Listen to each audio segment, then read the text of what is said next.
आपके सिलेबस में जो है, ठीक। तो यहाँ पर हम शुरू करते हैं कि हाइड्रोपोनिक, ये क्योंकि कल का पार्ट था जो कि मैंने पूरी डिस्कस कर लिया था, बट एक बार ही आपको मैं फिर से बता देता हूँ कि what is the hydroponic. Hydroponics word आया है कहाँ से? ये दिया था टर्म दिया था किसने? जूलियस वॉन सैक ने। जूलियस वॉन सैक ने इसको डिटरमाइन किया था। This term was determined by the Julian von Sachs. यहाँ पर इसको डिटरमाइन किया था, इस वर्ड को, जूलियन वॉन सैक। ठीक है बेटा। और जैसे कि आप जानते हैं कि जितने भी प्लांट की ग्रोथ करवाते हैं वो नीचे की तरफ क्या होता है बेटा? सॉइल होता है, और इस सॉइल में सारे न्यूट्रिएंट्स वगैरह होते हैं, और ये रूट क्या करता है? इसको एब्जॉर्ब करके इसके शूट पार्ट तक पहुंचाता है, जाइलम को, और उसके लीफ तक पहुंचता है, और प्लांट के अलग अलग पार्ट तक ये पहुंचता है। ठीक है, इस तरीके से आप जानते हैं।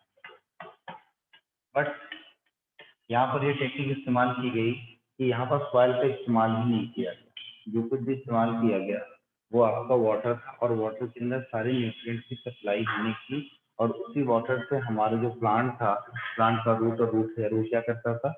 उस न्यूट्रिएंट्स को जो पानी के अंदर घुला हुआ है सोल्यूशन की तरह, उसको एब्जॉर्ब करके और अपना काम पूरा करता था। एक्चुअल में ये जो मेन जो एम होता है वो एम यह है कि हमारे प्लांट को न्यूट्रिएंट की सप्लाई हो, अब वो चाहे सॉइल से हो और चाहे हम किसी दूसरे सोर्स से कर रहे हैं, हमें फर्क नहीं पड़ता। हमें क्या चाहिए? हमें चाहिए न्यूट्रिएंट की सप्लाई। ठीक। तो यहाँ पर सॉइल का इस्तेमाल नहीं किया गया, इसलिए इसको हम बोलते हैं बेटा सॉइल लेस कल्चर। क्या कहते हैं इसको हम? सॉइल लेस कल्चर हम इसको। ठीक है। और हम कह सकते हैं कि growing of plant in the nutrient solution, in nutrient solution में हम इसको ग्रो करवाते हैं। ठीक है।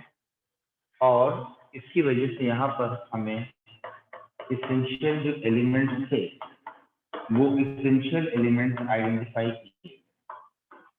इसेंशियल एलिमेंट्स वर आइडेंटिफाइड इसी की वजह से।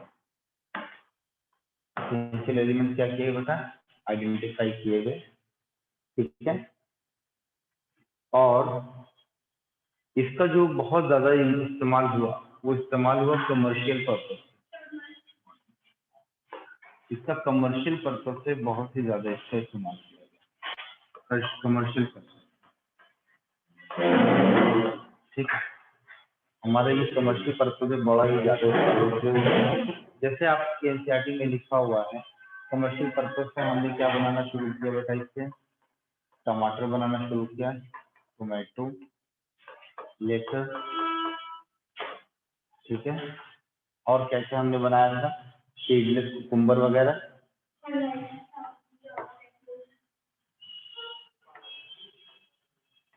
सीडलेस,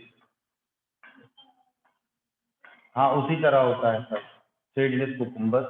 ठीक। एक्सेट्रा एक्सेट्रा ये सारी चीजें हमने क्या की थी बेटा? इसको हमने बनाया था। ठीक। और क्या होता है? एली डबल एली सिंगल टी होता है। अब यहाँ ग्रामर और जो है लैंग्वेज पढ़ने, एली डबल टी है, यूसी। कहाँ रहेगी नेहा? साथ में आता। अच्छा ठीक है। अब इस टेक्निक को थोड़ा सा हम आपको बताते हैं होता कैसे। जैसे एक हमने क्यूब ले लिया बेटा, हमने क्या ले लिया? एक क्यूब ले लिया ये तरीके से, और थोड़ा सा ये जो ट्यूब होता है या एक पाइप होता है ये थोड़ा सा टिल्टेड होता है, ध्यान से देखिएगा। कैसा होता है, हल्का सा टिल्टेड होता है।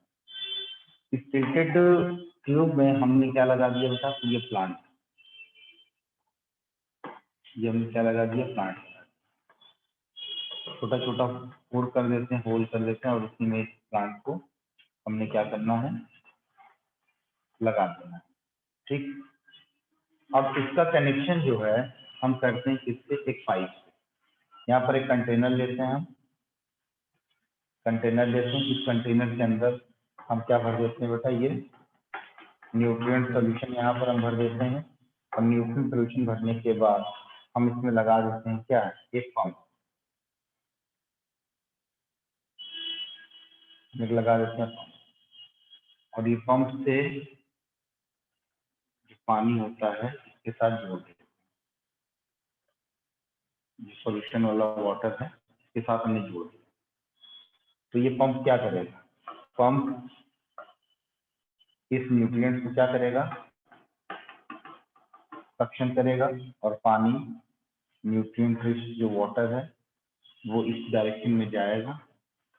जाने के बाद यहाँ पर जाएगा, यहाँ पर पहुँच जाएगा। पहुँचने के बाद आप देख रहे हो कि ये पूरा न्यूट्रिएंट रिच जो वाटर था ये पूरा इस ट्यूब के अंदर क्या हो गया, फिल हो गया। अब जब फिल हो गया तो इस पानी के जरिए ये जो आपका रूट है, ठीक है, ये क्या है, आपका रूट है। इस रूट में ये सारे मिनरल्स को क्या करना शुरू कर दिया, एब्जॉर्ब करना शुरू कर दिया। नया कचौरी बात समझ में आ रही है,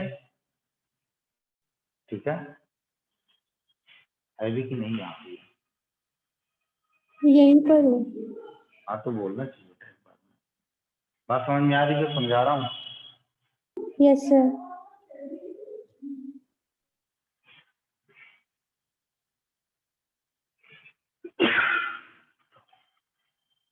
तो अब क्या हुआ कि इसको हम टिल्टेड इसलिए रखते हैं ताकि यहाँ पर पानी रनिंग मोड में है, पानी ठहरे।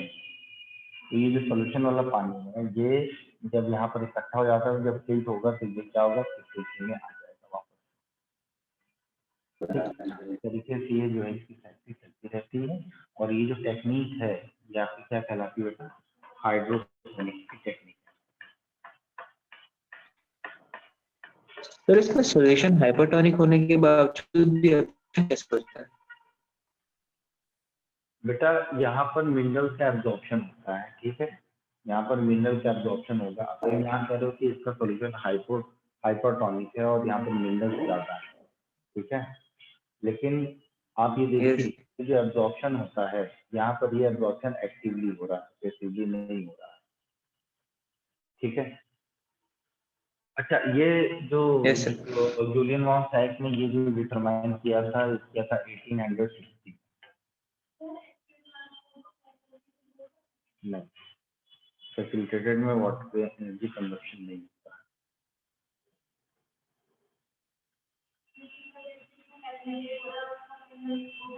नहीं, जो फैसिलिटेटेड है वो खाली जो है उसको हेल्प कर रहा है, वहां पर एनर्जी खर्च नहीं होती। ये डिफ्यूजन का ये साइज है। चलो इसको लिख लो बेटे।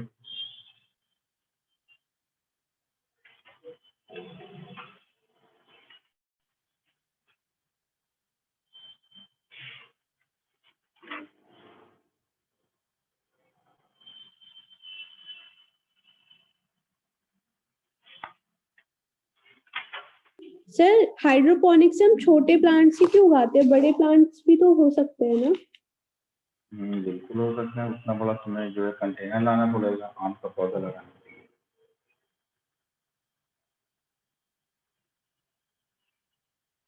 इसकी केयरिंग आसानी से हो जाती है। नंबर ऑफ प्लांट्स आप ज्यादा से ज्यादा रख सकते हैं।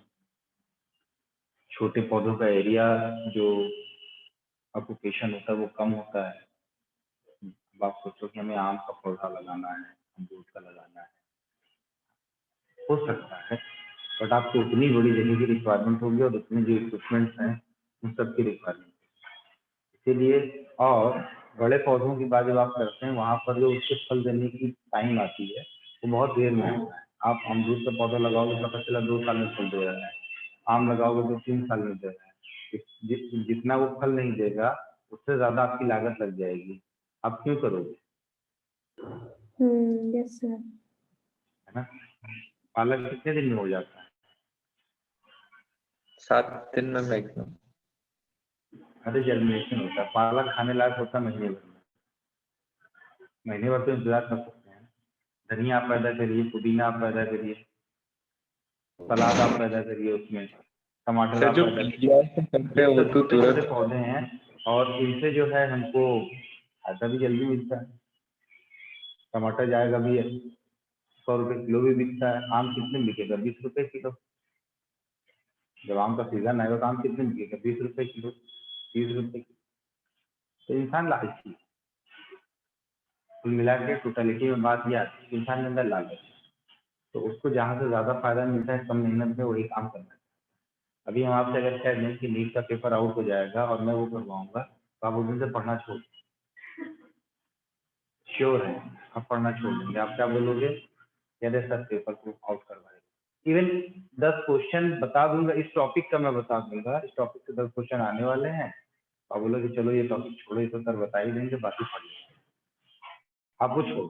इसीलिए जो चीजें आसानी से मिलती हैं इंसान उसकी वैल्यू, और इंसान आसानी की तरफ भागता है, मुश्किल की तरफ नहीं भागता। ये नेचर होता है। अब देखिए बात करने जा रहे हैं बेटा इसकी मोबिलिटी, एरोपोनिक। अरे वो भी ऐसे हवा में करते हैं। यहाँ पर अब बात करते हैं बेटा मोबिलिटी की। चलिए मोबिलिटी ऑफ आयन की बात करते हैं। इसको बंद कर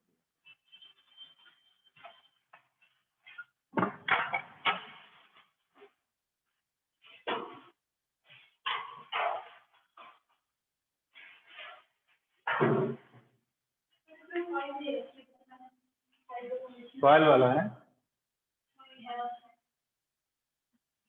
हाँ तो उसमें फनल वगैरह लगा करके रखा होगा ना। हाँ तो उसको पढ़ लेना। बात करते हैं बेटा मोबिलिटी की।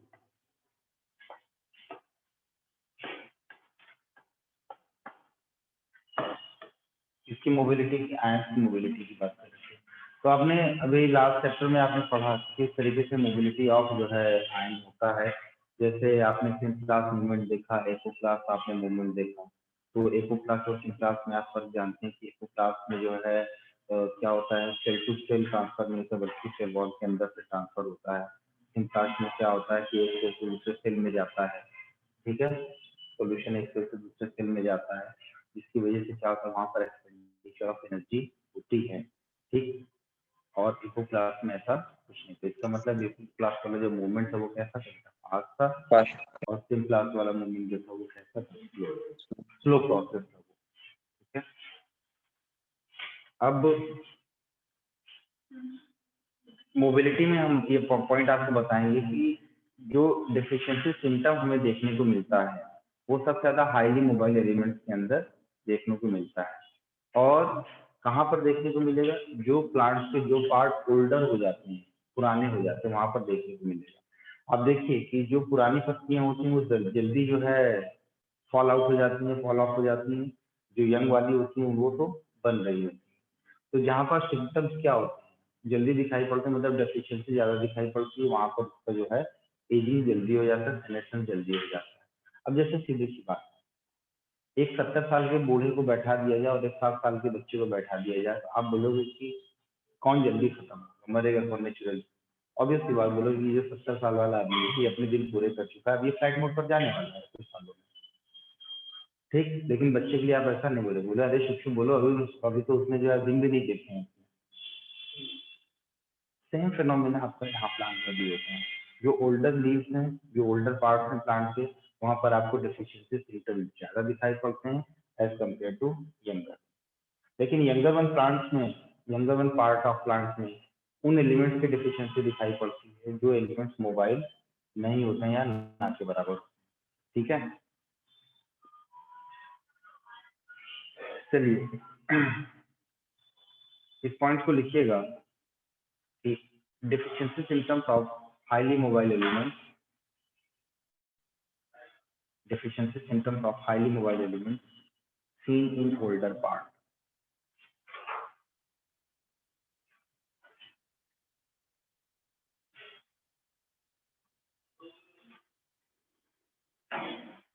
ठीक है, अगला पॉइंट है कि elements are intact in older part, elements are intact in older part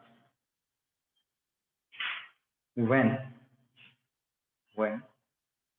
older parts die, when older parts die,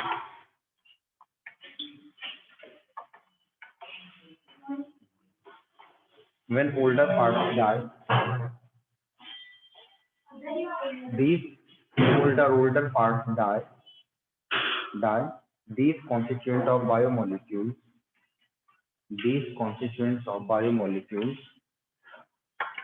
साथी कहाँ है तुम्हारा साथी कहाँ है, कहाँ, क्यों,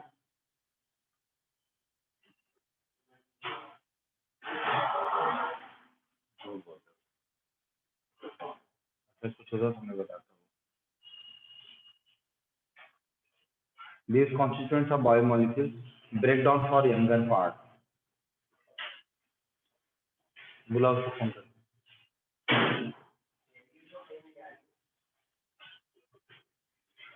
Break down for younger part.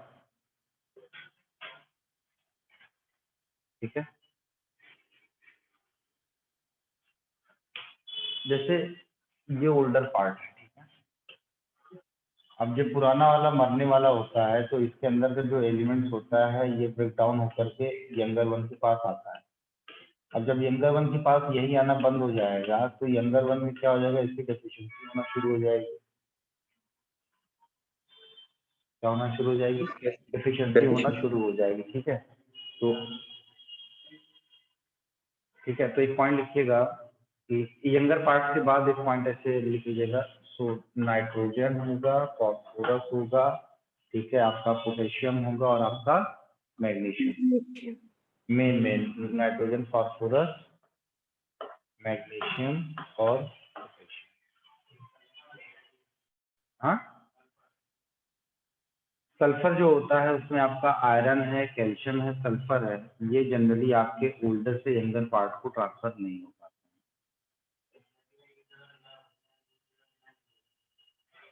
हाँ, तो ये तो कंट्राडिक्शन मैंने भी पढ़ा था, कंट्राडिक्शन मैंने भी पढ़ा था। टाइम क्या है करेगा, 1000 बार बोल रखा है तो समझते नहीं। बंद कर दो, दरवाजा बंद कर दो।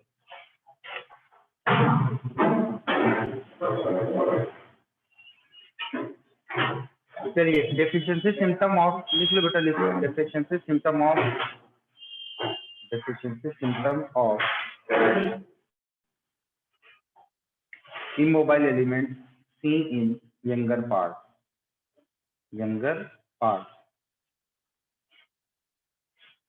that is not transported from older to younger, that is not transported to older to younger, older to younger पे ट्रांसपोर्ट नहीं हो पाती। इसमें कौन कौन से एलिमेंट्स होते हैं सर से बताइए हमें। इसमें आपके एलिमेंट्स होते हैं, आपके आयरन हो गए, कैल्शियम हो गए और सल्फर। आयरन हो गए, कैल्शियम हो गए और सल्फर। ठीक, कुछ और पॉइंट लिखिए। क्रिटिकल कंसंट्रेशन क्या होता है, थोड़ा सा मैं बता दूं। क्रिटिकल कंसंट्रेशन क्या होता है, लिखिए इसको। Concentration below which growth is retarded, concentration below which growth is retarded। ठीक है,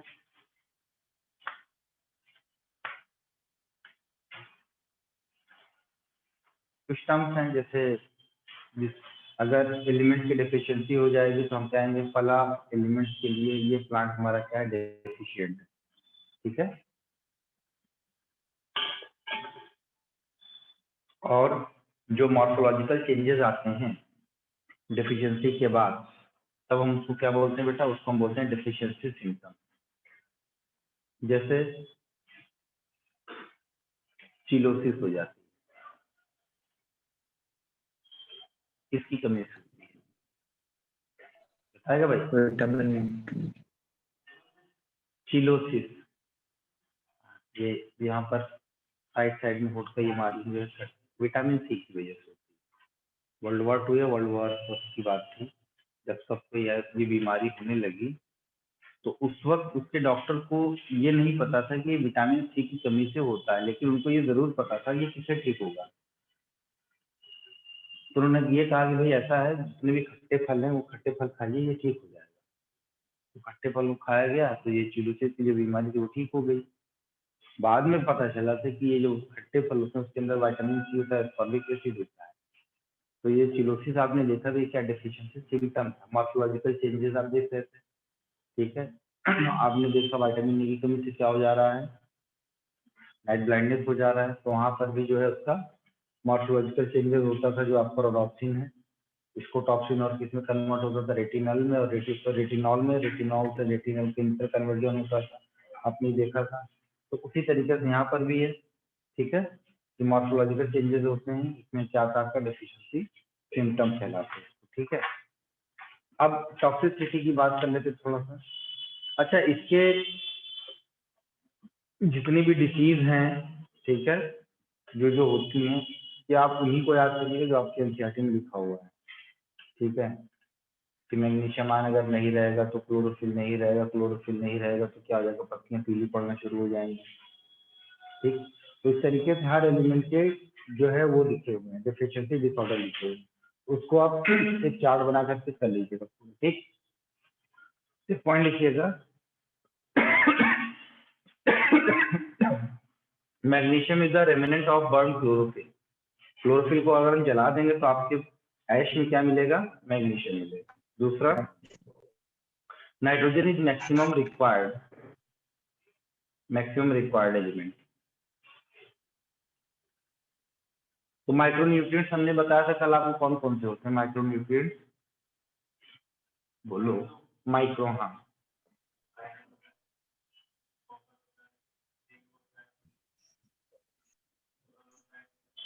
carbon, hydrogen, nitrogen, sulphur. Carbon, hydrogen, oxygen किसमें आते हैं, माइक्रो में आते हैं, माइक्रो में आते हैं भैया, सिद्धांत से ऐसा नहीं सॉरी करो। सॉरी, उल्टा हो गया। उल्टा बोल दिया ना, बोरॉन कोबाल्ट। Very good. कल बताया था ना, क्यूमोब्रान मंजन वाला निमोनिक बताया था ना आपको। कॉपर, वो क्या था आपका, बताइए, जोड़ो जल्दी जल्दी, हम नहीं बोलेंगे। Copper, iron, zinc, chlorine, manganese, nickel, boron, manganese, molybdenum. Molybdenum, इस तरीके से एलिमेंट्स है। देखिए बेटा, यहाँ पर एक चीज समझिए, टॉक्सिसिटी की जब भी हम बात करते हैं, ठीक है, टॉक्सिसिटी में क्या होता है कि टॉक्सिसिटी का शाब्दिक अर्थ होता है किसी चीज का एक्सेस हो जाने की वजह से चीजों का जहरीला हो जाना, आम भाषा में इसको जहरीला हो जाना कहते हैं, ठीक है। तो ये जनरली किसकी वजह से हो रहा है बेटा, माइक्रो न्यूट्रिएंट जो होते हैं इनकी वजह से होता है, और ये रिड्यूस करता है प्लांट के ड्राई वेट को। प्लांट के ड्राई वेट को ये कम कर देता है, ठीक है। जैसे एक्सेस ऑफ मैग्नीज की बात करते हैं, सुनते चलिएगा, आपके बुक में लिखा हुआ है, एक्सेस ऑफ मैग्नीज की बात करते हैं। तो ये जो आपका एक्सेस ऑफ मैग्नीज होता है, ये इंड्यूस करता है डिफिशियंसी ऑफ आयरन के, कैल्शियम के और मैग्नीशियम। तो अगर मैग्नीज की टॉक्सिसिटी होती है, मतलब एक्सेस हो जाता है Mn की, तो ये इंड्यूस करेगा डेफिशिएंसी ऑफ इसकी आयरन, कैल्शियम एंड मैग्नीशियम, ठीक है। और पूरी लीफ पर ब्राउन ब्राउन आपको स्पॉट्स दिखना शुरू हो जाते हैं, ठीक है। और for uptake and binding to enzyme, magnesium initiate calcium translocation, inhibit calcium translocation. तो ये चीज है, आप देखिएगा एनसीईआरटी से। मिनरल एब्जॉर्प्शन की बात अगर हम करते हैं तो सॉइल जो होता है मेन सोर्स होता है मिनरल एब्जॉर्प्शन का, ठीक है। और ये 2 फेज में जाता है, एब्जॉर्प्शन की बात हमने बताई थी। एक फेज आपको मैंने बताया था कि एपोप्लास्ट से होता है, ठीक है, और दूसरा हमने बताया था कि कैसा होता है बेटा, सिम्प्लास्ट होता है, ठीक है। एक एपोप्लास्ट होता है और दूसरा क्या होता है, सिम्प्लास्ट होता है। एपोप्लास्ट से जो ट्रांसपोर्टेशन होता है वो फास्ट होता है, सिम्प्लास्ट से क्या होगा, ये स्लो होगा। सिम्प्लास्ट से इसका मूवमेंट क्या होगा बेटा, स्लो होगा। ठीक है, ये बात आपको मैंने इससे पहले ही बताई थी।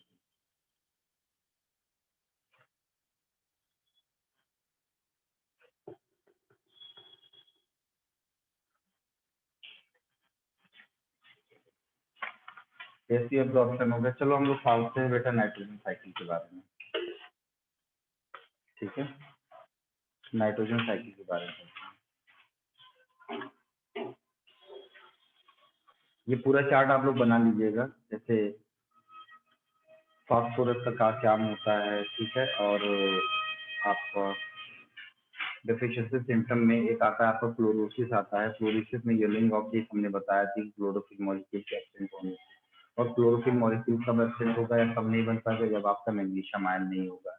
एक होता है आपका नेक्रोसिस, तो दिया हुआ नेक्रोसिस क्या होगा, डेथ ऑफ टिश्यू होगा। ठीक, और डेथ ऑफ टिश्यू किसकी कमी से होता है बेटा, कॉपर, कैल्शियम, मैग्नीशियम और पोटेशियम से। ठीक है, जैसे मैंने बताया नेक्रोसिस किसकी वजह से होता है, नेक्रोसिस किसकी कमी से होगा, इसमें क्या होता है, डेथ ऑफ टिश्यू।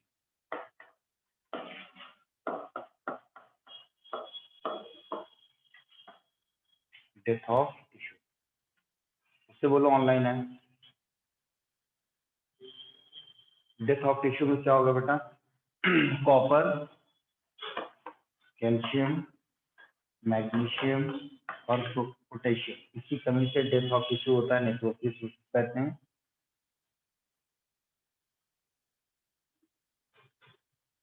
और सेल डिवीजन स्टॉप हो जाता है किस आयन की कमी की वजह से बेटा, मॉलिब्डेनम आयन की कमी से, सल्फर से, नाइट्रोजन से और पोटेशियम।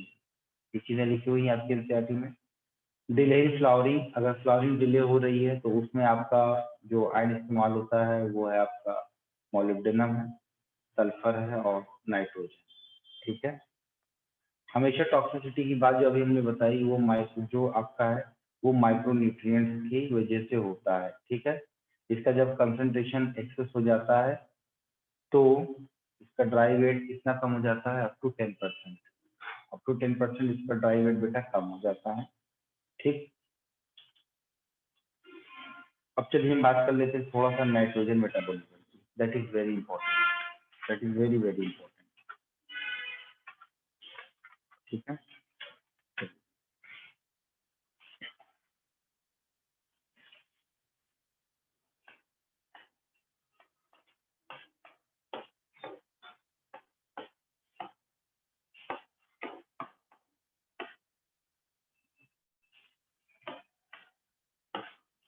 Nitrogen metabolism.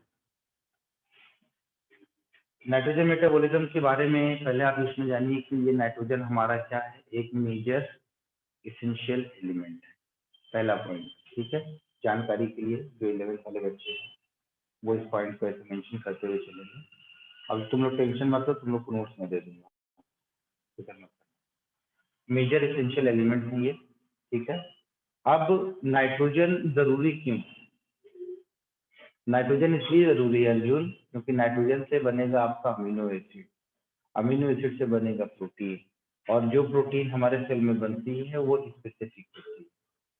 ठीक, इसीलिए हम किसी भी दूसरी प्रोटीन को डायरेक्टली यूज नहीं कर पाते।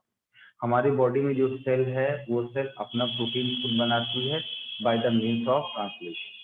ठीक है, डीएनए से आरएनए बनाएगा, आरएनए से क्या बनाएगा बेटा, प्रोटीन बनाएगा। तो डीएनए से आरएनए जो बना वो क्या कहलाएगा, ट्रांसक्रिप्शन कहलाएगा, और आरएनए से जो प्रोटीन बनेगा उसको हम ट्रांसलेशन। ऐसा नहीं है कि जो तुम्हारे बॉडी के अंदर जो प्रोटीन है वो हम काम कर लेंगे, नहीं। प्रोटीन को इसीलिए इसमें रखा गया है, माइक्रो मॉलिक्यूल में रखा गया है, बड़ा मॉलिक्यूल है, इसको तोड़ने के लिए हमारे पास एंजाइम। जो पहले से छोटा उसको हम क्यों तोड़ेंगे, बड़े को ही तो तोड़ा जाएगा ना। पॉलीसेकेराइड को तोड़ करके हम मोनोसेकेराइड में बदलते हैं।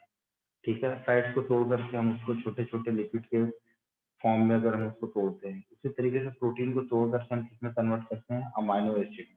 और अमाइनो एसिड में क्या होता है आपका, नाइट्रोजन। ये छोटा सा स्ट्रक्चर आप देखे हो ना, ये आपका क्या है, NH2 COOH, इधर आपका R वेरिएबल लगा हुआ है, इधर आपका H लगा है। ये सर, क्या है? ये आपका क्या है? ये आपका एक अमीनो एसिड है। क्या कह रहे हो बच्चे? सर आपने कहा सेल बनाता है ना प्रोटीन, और सब हर बॉडी का हर सेल। मैंने ये नहीं कहा कि सेल बनाता है, मैंने कहा कि सेल के अंदर आपका जो है प्रोटीन मॉलिक्यूल बनता है। हाँ, तो सर बाहर से भी तो हम प्रोटीन लेते हैं ना।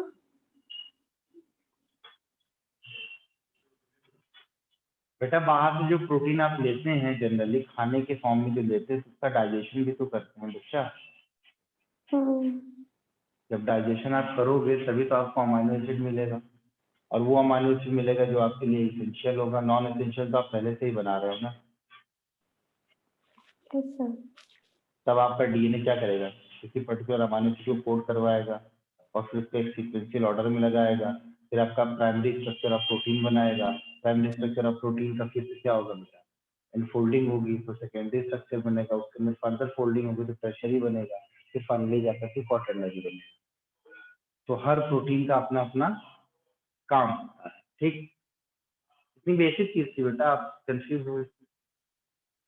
तो क्या किया भाई? नाइट्रोजन क्यों जरूरी है? नाइट्रोजन इसलिए जरूरी है क्योंकि नाइट्रोजन से ही जनरली आपका अमाइनो एसिड, नाइट्रोजन से ही आपका प्रोटीन, नाइट्रोजन के कॉन्स्टिट्यूएंट से ही आपका विटामिन,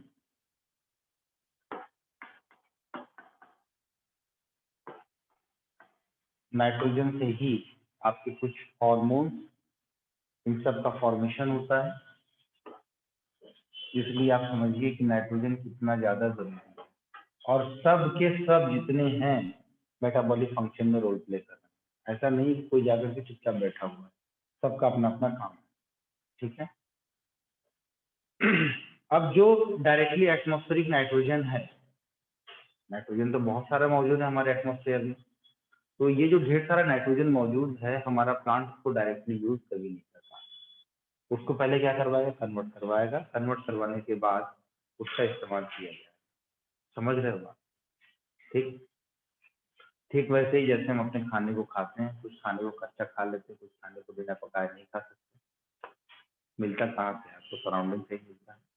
ठीक, तो एटमॉस्फेरिक नाइट्रोजन का फिक्सेशन होता है प्लांट में, सॉरी सॉइल में। सॉइल का इस्तेमाल करता है। सॉइल में जो नाइट्रोजन का फिक्सेशन हुआ है उसको इस्तेमाल करेगा हमारा प्लांट, और प्लांट को कौन इस्तेमाल करेगा? हमारा। ठीक है। तो ये सीक्वेंशियल ऑर्डर है कि ये जो आपका एटमॉस्फेरिक नाइट्रोजन है बेटे, ये आपका एटमॉस्फेरिक नाइट्रोजन है, इसको फिक्सेशन करवाएगा आपका सॉइल। इसका फिक्सेशन कौन करवाएगा? आपका सॉइल करवाएगा। ठीक है।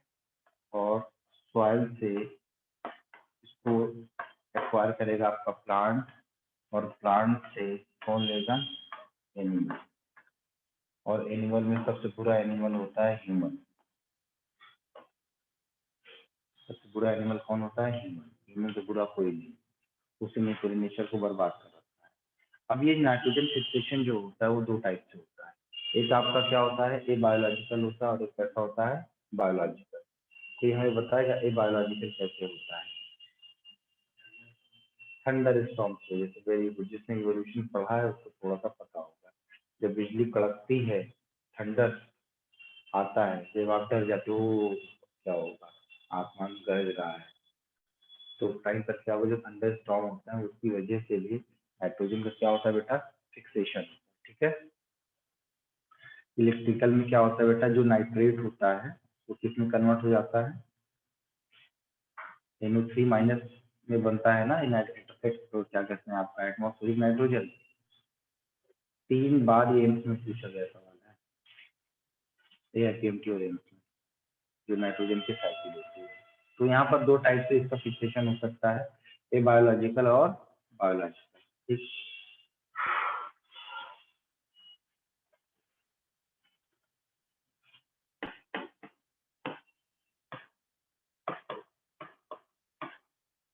ए बायोलॉजिकल नाइट्रोजन फिक्सेशन, और दूसरा है आपका बायोलॉजिकल नाइट्रोजन फिक्सेशन।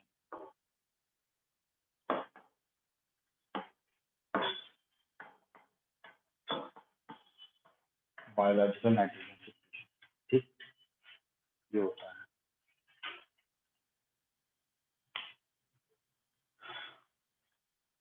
जो एटमॉस्फेरिक नाइट्रोजन होता है वो आपका ये होता है N2। बॉन्ड फॉर्मेशन में देखिए तो क्या आएगा आपका, ये आपका नाइट्रोजन, इसके बीच में 3 बॉन्ड। अब ये जो आपका 3 बॉन्ड वाला नाइट्रोजन है या N2 है, इससे हमें कौन कौन से इसका जो है फॉर्मेशन मिलता है या कौन कौन सा फॉर्म हमें मिलता है। इसके हमें बेसिकली ये फॉर्म मिलते हैं आपके NO, आपका N2O, आपका NH3, ठीक है, और आपका Na। इनका फॉर्मेशन आपके नाइट्रोजन से होता है, ठीक है, इनका फॉर्मेशन। अब मैं आपको बता दूं कि ये जो आपको कंपाउंड दिख रहे हैं, these are the nitrogenase compound, nitrogen युक्त कंपाउंड। क्या कहते हैं हिंदी में इसको, नाइट्रोजन युक्त कंपाउंड, मतलब नाइट्रोजन वाला कंपाउंड है, ठीक है। जैसे Yes. कार्बन वाला कंपाउंड होगा तो हम उसको क्या बोलेंगे, कार्बन कंपाउंड साफ साफ कहते हैं हम लोग, है ना, कहेंगे ग्लूकोज हमारा कार्बन कंपाउंड है, ठीक है। और मेनली उसको हम फिर क्या बोलेंगे, ये आपका एक ऑर्गेनिक कंपाउंड, ठीक। देखो यहाँ पे क्या कह रहे हैं, ये आपका एटमॉस्फेरिक नाइट्रोजन है, ये आपका है एटमॉस्फेरिक नाइट्रोजन।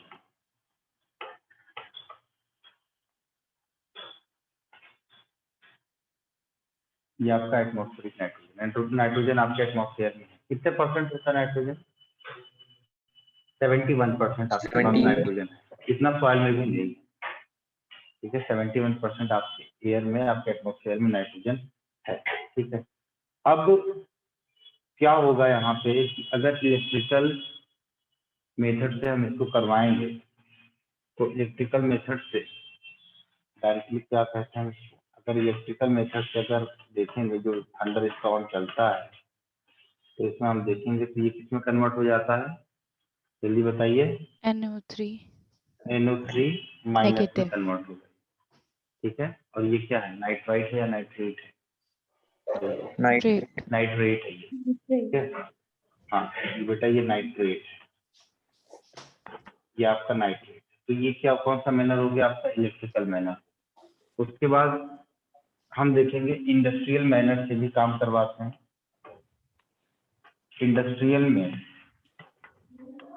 क्या होता है, हम इसका कन्वर्जन किसमें करवाते हैं बेटा, अमोनिया में NH3 करवाते हैं, इसका कन्वर्जन हम अमोनिया में करवाते हैं। और ये अमोनिया में जो कन्वर्जन है बेटा बायोलॉजिकल भी होता है, इसका कन्वर्जन बायोलॉजिकल भी होता है। तो ये किसमें कन्वर्ट हो गया आपका, अमोनिया में कन्वर्ट। अब फाइनली ये अमोनिया इसमें कन्वर्ट होगा नाइट्राइट में, और नाइट्राइट इसमें कन्वर्ट होगा नाइट्रेट। मतलब हम यहाँ कह सकते हैं ये अमोनिया आपका कन्वर्ट हो रहा है NO2 माइनस NO2 में, माइक बंद नेगेटिव। कर दो भाई अपना, और ये किसमें कन्वर्ट होगा, NO3 माइनस। NO2 माइनस क्या है आपका, नाइट्राइट।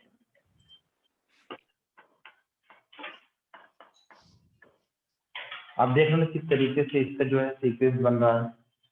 अब फाइनली ये NO3 जो होता है ये अपटेक किया जाता है, यानी कि डायरेक्टली हम नाइट्राइट भी यूज नहीं करते, डायरेक्टली हम अमोनिया भी यूज नहीं करते, किसको यूज करते हैं बेटा, नाइट्रेट को हम यूज करते हैं। और NO3 क्या करता है बेटा, इसको अपटेक किया जाता है, इसको हम चेंज कर लेते हैं, ये अपटेक होता है इसके थ्रू, प्लांट के थ्रू, प्लांट ने इसको अपटेक कर लिया। अब प्लांट के अंदर क्या पहुंच गया बेटा, नाइट्रोजन पहुंच गया। अब वो सारा काम अपना करेगा जो भी इसकी जिम्मेदारी, ठीक है। प्लांट से, अच्छा प्लांट के केस में इसको हम प्लांट बायोमास रिप्रेजेंट करते हैं, क्योंकि अकेला प्लांट तो लेता नहीं, सारे प्लांट लेंगे इसको। प्लांट बायोमास से ये चैन पहुंची कहाँ पर, एनिमल Animal। बायोमास की तरफ। कहाँ पर पहुंची, एनिमल बायोमास की तरफ पहुंची है ये। फिर एनिमल बायोमास से क्या होगा, फिर ये डिकेइंग बायोमास बनेगा। डिकेइंग बायोमास में जाएगा, अब ये खत्म होगा, डिस्ट्रॉय होगा, अब ये जाएगा आपका डिकेइंग बायोमास में, डीके बायोमास में, ठीक है। डीके बायोमास में जाने पर इसका क्या होता है, इसका होता है अमोनिफिकेशन। अमोनिफिकेशन, ठीक है, इसका होगा अमोनिफिकेशन।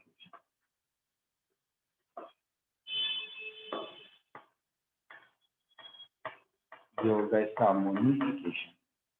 तो अब ये अमोनिफिकेशन जब हो गया, तो अमोनिफिकेशन का मतलब होता है फॉर्मेशन ऑफ अमोनिया।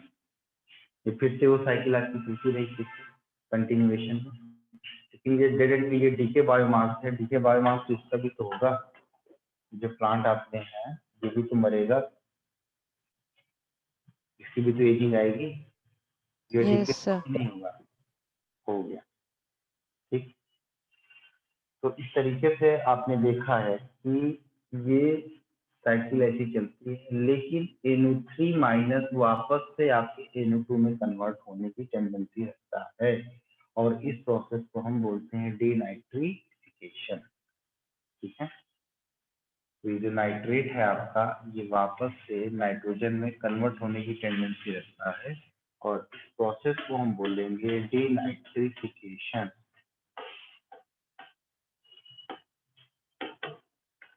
यह है आपका डीनाइट्रिफिकेशन, ठीक। चलिए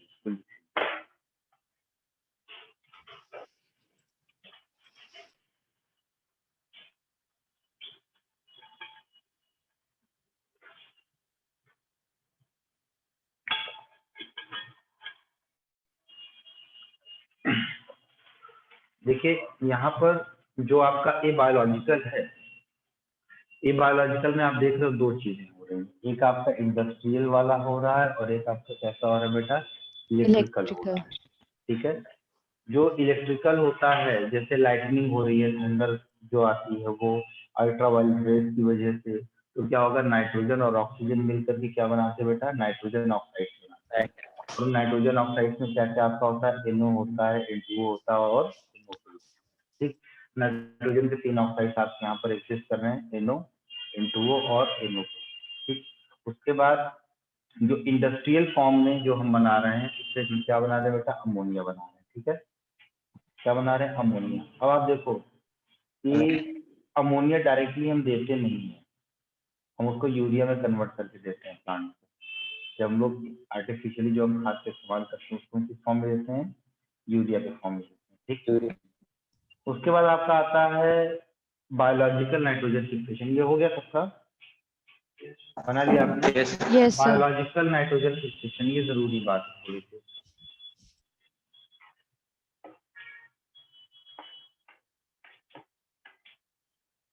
बायोलॉजिकल नाइट्रोजन फिक्सेशन, मुझे लगा था चैप्टर तो थोड़ा सा बचा है, ये तो है मामला।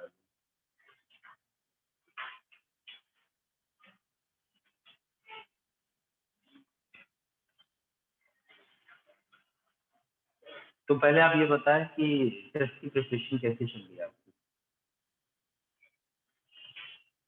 नहीं हो रही है सर अच्छी चल रही है। दीप्ति, कल के पेपर में तो तुम्हारे सारे सही होंगे नहीं बायो के, सर। 40 में से 40, नहीं सर। कितने गलत थे, सर 3, बाकी सारे 3, सही थे। तुम्हारे कितने गलत हुए सलोन में, पता नहीं। भाई साहब मैं इसको देख रहा था, क्वेश्चन पढ़ रही थी और टिक लगा रही थी, मतलब मुश्किल से एक क्वेश्चन पे इसको लग रहा था 2 से 3 सेकेंड, 4 सेकेंड, ये जो सलोनी है। इतनी बार एनिमल क्लीनअप पे टेस्ट हो चुका है, इतनी बार हो चुका है, इन लोगों को तो क्वेश्चन भी याद हो गया होगा, सर पूछने वाले क्या है ना। खैर कोई नहीं। सर एक क्वेश्चन गलत का आंसर गलत था। कौन सा क्वेश्चन, सर 41 प्लैटीहेल्मिन्थेस के एक्सक्रीटरी ऑर्गन पूछे थे, तो प्रोटोनेफ्रिडिया, फ्लेम सेल्स, साइलोनोसाइट्स, ये तीनों होते हैं ना, पर उसने कहा था कि आंसर में सिर्फ एक दिया था इनमें से। तो आपने क्या लगाया? Sir D, all of these. All of these. ठीक है। खैर, बायोलॉजिकल नाइट्रोजन फिक्सेशन के बारे में कौन हमें बताएगा? बस फटाफट बता दो, क्योंकि यहाँ पर सारा काम किसका है? बैक्टीरिया का। ठीक है, बैक्टीरिया का है। तो टोटल आपका ये जो नाइट्रोजन मॉलिक्यूल है, इस नाइट्रोजन मॉलिक्यूल का अमोनिया में conversion through the biological process, ठीक है, उसको हम क्या बोलेंगे? Biological nitrogen fixation. डाइएज़ोट्रॉफी जो होती है उसको हम क्या बोलेंगे बेटा? मैकेनिज्म कहेंगे। क्या बोलेंगे? डाइएज़ोट्रॉफी जो तहरीक होगी इसको हम क्या बोलेंगे? इसको हम बोलेंगे मैकेनिज्म। जैसे अमोनोटेलिज्म एक मैकेनिज्म है, फिनोमेना है। और अमोनोटेलिक क्या है? कुछ एनिमल को, ठीक, क्या होता है? वो अमोनिया का रिलीज करना। तो उसी तरीके से डाइएज़ोट्रॉफी मतलब मैकेनिज्म, और डाइएज़ोट्रॉफ क्या होगा? उस माइक्रो ऑर्गेनिज्म को कहेंगे जिससे ये मैकेनिज्म चल रही है। ठीक, आपका होगा डाइएज़ोट्रॉफ। डाइएज़ोट्रॉफ ये आपके माइक्रो ऑर्गेनिजम्स होंगे, माइक्रो ऑर्गेनिजम्स हैं जो ये रिएक्शन को परफॉर्म करते हैं, ये काम करते हैं। ठीक, अब आपकी ये जो डाइएज़ोट्रॉफ्स होते हैं वो कौन कौन से हैं? हमारा सवाल बनता है। ये जो डाइएज़ोट्रॉफ्स है आपके सिम्बायोटिक भी हो सकते हैं और बोलो बोलो नॉन सिम्बायोटिक भी हो सकते हैं। ठीक है, तो ये जो डाइएज़ोट्रॉफ हैं आपके दो टाइप के होते हैं। एक तो होता है आपका नॉन सिम्बायोटिक। सिम्बायोटिक का वर्ड समझते हो? सिम्बायोटिक मतलब क्या होता है? नॉन सिम्बायोटिक, और दूसरा क्या होता है? सिम्बायोटिक। तो दो चीजें होती हैं यहाँ पर। सिम्बायोसिस या सिम्बायोसिस जो दिखता है, ये दो ऑर्गेनिज्म आपस में मिल करके कोई काम को अंजाम देते हैं। इस तरीके से ये पैरासिटिक रिलेशनशिप है जहाँ पर दोनों ही पक्ष एक दूसरे को फायदा पहुंचाते हैं। इसको हम क्या बोलेंगे? म्यूचुअलिज्म बोलेंगे। ठीक है, एक ऑर्गेनिज्म क्या करेगा? अगर कुछ जैसे राइजोबियम लेगुमिनोसेरम बैक्टीरिया की बात हम करते हैं, ये आपका सिम्बायोटिक बैक्टीरिया जो कि लेगुमिनेसी फैमिली के प्लांट्स के रूट नोड्यूल्स में भी पाया जाता है। ठीक है, और लेग हीमोग्लोबिन वहां पर लेगुमिनेसी फैमिली के रूट्स में पाया जाता है, लेग हीमोग्लोबिन। ठीक है, अब ये राइजोबियम क्या करेगा? नाइट्रोजन को फिक्स करेगा, नाइट्रोजन को फिक्स करेगा और नाइट्रोजन की अवेलेबिलिटी प्लांट्स के लिए बनाएगा, और प्लांट्स को इससे ये फायदा हो रहा है। लेकिन इसको क्या मिलता है? इसको मिल रहा है शेल्टर, इसको मिल रहा है न्यूट्रिएंट की सप्लाई, इसको मिल रहा है खाना, ये सारी चीजें मिल रही है। ठीक है, जैसे हम आप कोई बंदे को हम अपने पास अगर रखते हैं तो उस बंदे को हमसे क्या मिल रहा है? हमसे खाना मिल रहा है, रहना, कपड़ा, पानी सब मिल रहा है। लेकिन हमको उससे क्या मिलता है? हम उससे लेबर वर्क करवाते हैं। जाओ कमरे की सफाई कर दो, जाओ सब बाहर दरवाजे पे झाड़ू लगा दो, गाड़ी देख दो, ये सब काम हम करवाते हैं। वो जो हमारा रिलेशनशिप है वो सिम्बायोसिस। ठीक है, और यहाँ पर भी इंडस्ट्री भी सिम्बायोसिस रिलेशनशिप पे ही चलती है। वहाँ पर पैरासिटिक नहीं होता है, वहाँ पर कमांडिंग वाला नहीं होता, भाई हम जो चाहेंगे वही होगा। लेकिन ये भी तो देखिए, ये क्या है? म्यूचुअलिज्म है दूसरे के साथ। मान लीजिए कि बहुत छोटी सी बात है, इस कमरे में रोज आप जब आते तो आपको कमरा साफ मिलता है, ये मैं कह रहा नहीं मिलता है, क्योंकि आपसे पहले मैं आता हूँ, एक बार मेरे सामने झाड़ू दिखती है, तो वो झाड़ू वाला भैया जो है, जो यहाँ पर वो सफाई वाले हैं, ठीक है, वो अगर एक दिन ना आए, 2 दिन ना आए, 4 दिन ना आए तो क्या होगा? संस्था नहीं बंद हो जाएगी, लेकिन आपकी गंदगी बढ़ जाएगी।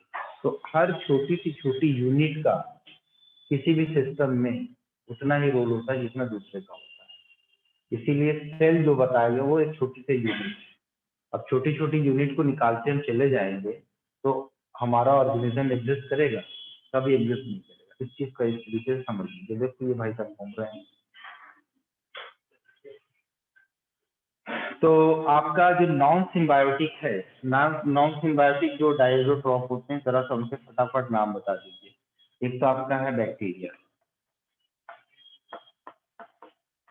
और एक को हम कैटेगराइज करते हैं जिसमें आपके blue green algae, blue green algae. Blue green algae में कौन से होते हैं, नाम बताओ? नॉस्टॉक, एनाबिना और ऑसिलेटोरिया। हाँ भाई ठीक है, एनाबिना, आपका नॉस्टॉक और ऑसिलेटोरिया।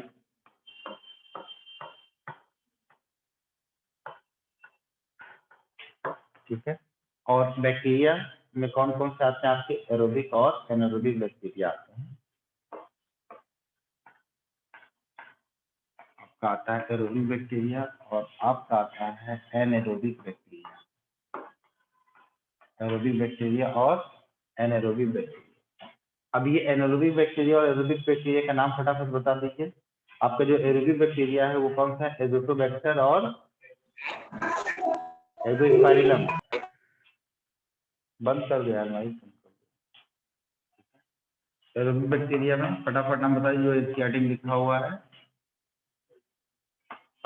आपका एजोटोबैक्टर है और बैक्टीरिया, एजोस्पाइरिलम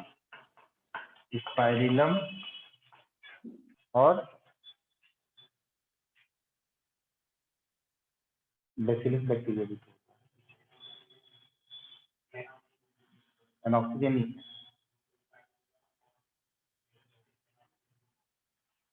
तो वही। क्लॉस्ट्रिडियम, एरोबिक की बात कर रहे हैं ना? हाँ, एनारोबिक में आपका आता है रोडोस्पाइरलम। ठीक है, रोडोस्पाइरलम आपका क्या है? आपका एनारोबिक है।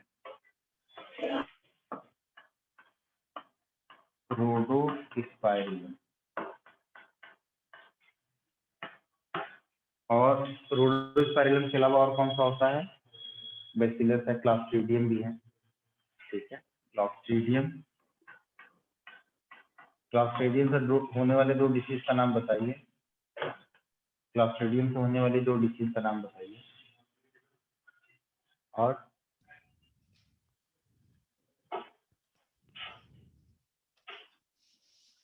सब बेजर्निकिया रह गया अभी। क्या बेटा? बेजर्निकिया बैक्टीरिया।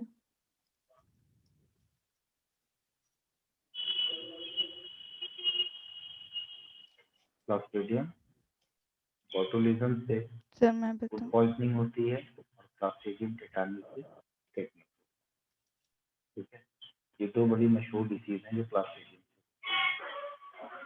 तो यहाँ पर एरोबिक हो गया, एनारोबिक हो गया। ठीक है, ब्लू ग्रीन एल्गी में नॉस्टॉक, एनाबिना आता है। और आपका सिम्बायोटिक में कौन कौन से आते हैं जरा फटाफट बता दीजिए। सिम्बायोटिक में आपका पहला आता है राइजोबियम। रिसोला, ठीक है, दूसरा होता है आपका एजोराइजोबियम।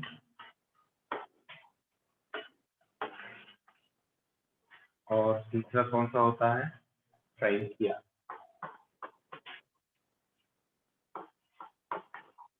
आपका फ्रैंकिया। ठीक है, राइजोबियम किसमें पाया जाता है बेटा?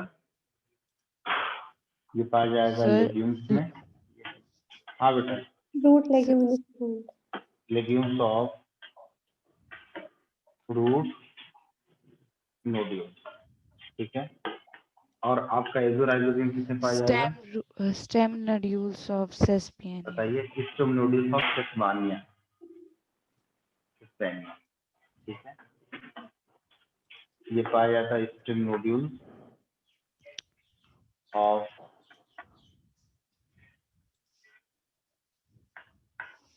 सेस्बानिया।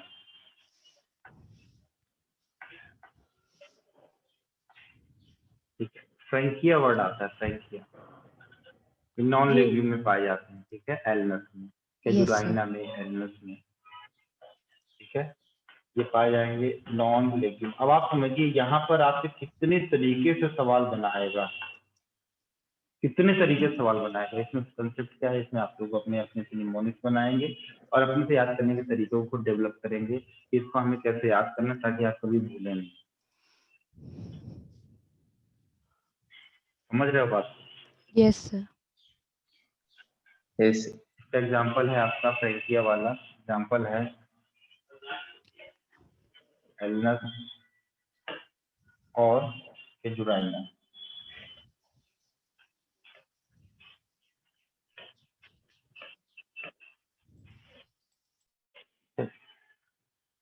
अब आप हमें बताएंगे कि एटमॉस्फेरिक नाइट्रोजन का नाइट्रोजन फिक्सेशन होता है, कॉम्प्लेक्स ऑर्गेनिक नाइट्रोजन कंपाउंड बनते हैं, इनका क्या होता है बेटा, डिकम्पोजिशन होता है और फिर इसका अमोनिफिकेशन होता है। ठीक है, अमोनिफिकेशन में वापस से अमोनिया बन जाती है। तो अमोनिफिकेशन करवाने वाला जो बैक्टीरिया है वो कौन सी स्पीसीज से आता है, बैसिलस स्पीसीज से आता है। उसके बाद अमोनिफिकेशन का किसमें कन्वर्ट करना बेटा, अमोनिया का नाइट्राइट में कन्वर्ट करना, ये कौन करवाएगा, ये आपका नाइट्रोसोमोनास और नाइट्रोफोकस बैक्टीरिया करवाएगा। और नाइट्राइट को नाइट्रेट में कन्वर्ट कौन करवाएगा, नाइट्रोबैक्टर बैक्टीरिया करवाएगा। और नाइट्राइट से नाइट्रेट में जो कन्वर्जन होता है that process is called the nitrification. और ये एक आपका किस टाइप का प्रोसेस होगा, ऑक्सीडेशन का प्रोसेस होगा या रिडक्शन का प्रोसेस होगा, क्योंकि आपका यहाँ पर NO2 माइनस जिसमें कन्वर्ट हो रहा है NO3 माइनस में कन्वर्जन हो रहा है। आप बताइए यहाँ पर ऑक्सीडेशन हो रहा है या ऑक्सीडेशन। रिडक्शन, यहाँ पर ऑक्सीडेशन हो रहा है एग्जैक्टली। उसके बाद आप देखिए आपका ये जो नाइट्रेट है, नाइट्रेट का वापस से एटमॉस्फेरिक नाइट्रोजन में कन्वर्जन होना जिसको हम डीनाइट्रिफिकेशन कहते हैं। ये प्रोसेस जिस बैक्टीरिया से होती है उस बैक्टीरिया को हम क्या बोलते हैं बेटा, सीडोमोनास। ठीक है, क्या है वो आपका, सीडोमोनास थायोबैसिलस, सीडोमोनास थायोबैसिलस। ये पूरी एनसीईआरटी में आपके सारे पॉइंट्स हैं आपके एनसीईआरटी में। तो इस बात को फिर से समझिए, मैंने क्या बताया, मैंने बताया कि आपका जो एटमॉस्फेरिक नाइट्रोजन है बच्चे, आपका जो एटमॉस्फेरिक नाइट्रोजन है वो एटमॉस्फेरिक नाइट्रोजन आपका नाइट्रोजन फिक्सेशन के थ्रू आपके कॉम्प्लेक्स ऑर्गेनिक नाइट्रोजन कंपाउंड में कन्वर्ट होगा। कन्वर्जन के बाद इसका डिकम्पोजिशन होगा और ये बैसिलस स्पीसीज की मदद से किस में कन्वर्ट हो जाएगा, अमोनिफिकेशन की वजह से अमोनिया में कन्वर्ट हो जाएगा। उसके बाद ये अमोनिया आपका नाइट्राइट में कन्वर्ट करेगा। मतलब आप इसको मैं बता दूं, ये पूरा लिख दिया आपने? Yes sir. Yes sir. आप ऐसे समझिए कि आपका एटमॉस्फेरिक नाइट्रोजन है, एटमॉस्फेरिक नाइट्रोजन है, ये नाइट्रोजन कंपाउंड में कन्वर्ट हुआ और ये नाइट्रोजन कंपाउंड का कन्वर्जन हुआ इसमें अमोनिया में। और ये प्रोसेस आपका क्या कहलाएगा, जल्दी बताइए, बोलो। नाइट्रोजन इसको हम डिकम्पोजिशन कहेंगे, मतलब ये डिकम्पोज होकर के अमोनिफिकेशन करवाएगा, ये अमोनिफिकेशन करवाएगा और ये बैसिलस स्पीसीज की मदद से ये काम होता है, इसकी मदद से बैसिलस स्पीसीज।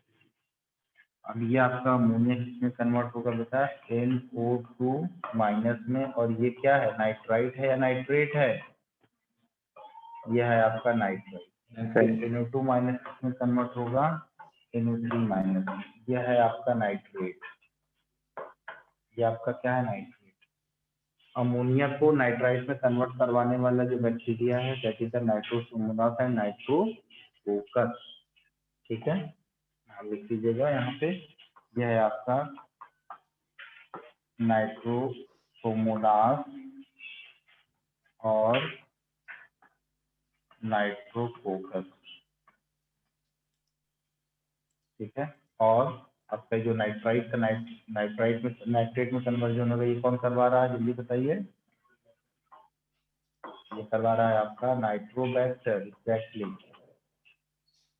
ये आपका नाइट्रोबैक्टर करवा रहा है। अब ये NO3 वापस एटमॉस्फेरिक नाइट्रोजन में जाएगा और इस प्रोसेस को हम बोलेंगे डीनाइट्रिफिकेशन। ठीक है, ये किसमें जाएगा, इधर जाएगा और ये प्रोसेस आपका कहलाएगा डीनाइट्रिफिकेशन। और ये जो डीनाइट्रिफिकेशन है इसको कौन प्रोसीड करवाएगा बेटा? कौन सी बैक्टीरिया करवाएगा? सीडोमोनास और थायो और थियोबैसिलस। ठीक है, ये करवाएगा सीडोमोनास और थायोबैसिलस।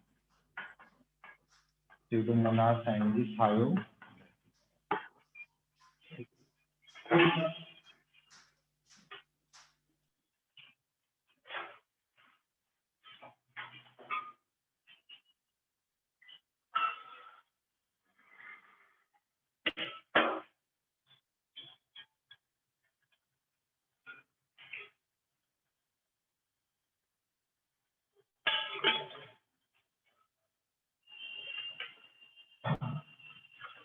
अब इसमें क्या बचता है जल्दी बताइए।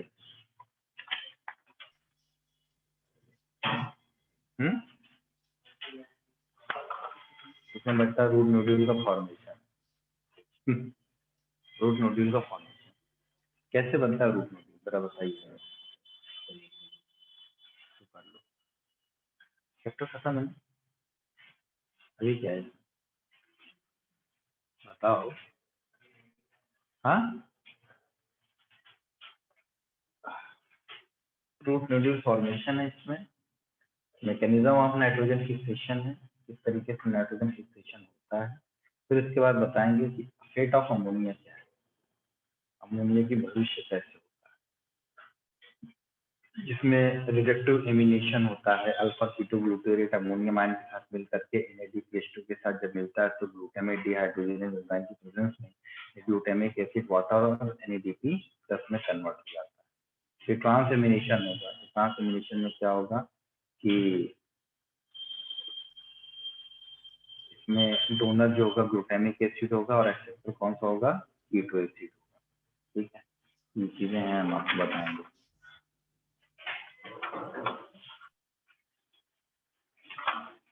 मुझे कुछ समझ नहीं आ रहा, खाली माइनस का मामला नहीं, मैं तो समझता हूँ। क्या कह रहे बेटा? शाम को ले आना।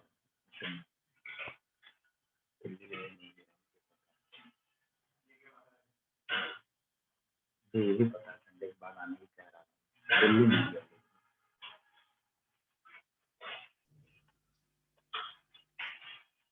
चल चलिए अब बात करते हैं मेरा रूट नोड्यूल के फॉर्मेशन। ठीक है,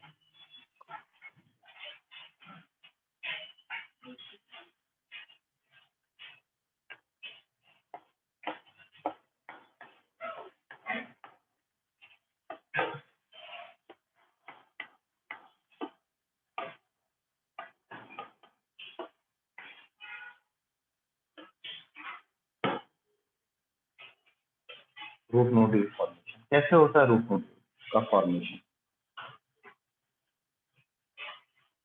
आप अपनी एनसीईआरटी देख रहे हो? yes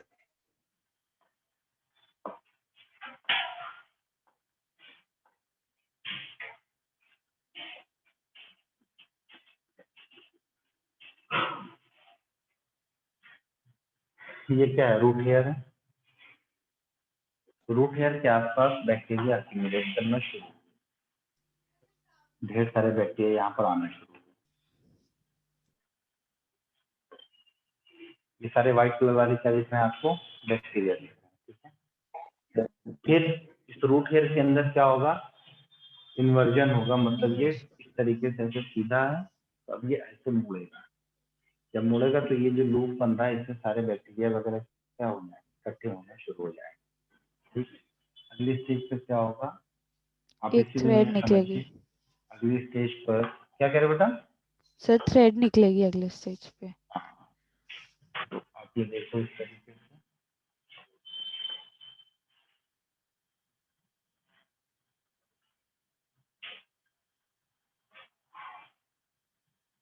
जी इसके अंदर क्या हो गया बेटा?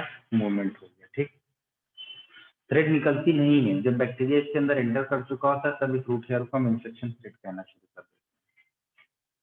सिंपल सी बात है। बैक्टीरिया भी बाहर है, बैक्टीरिया भी बाहर है, ये बैक्टीरिया यहाँ पर इकट्ठा होना शुरू हो गया, यहाँ पर बैक्टीरिया इकट्ठा होना शुरू हो गया। अभी बैक्टीरिया अंदर की तरफ एंट्री मारेगा, जब एंट्री मारेगा तो आप देखोगे आगे चल करके कि यहाँ पे होगा क्या,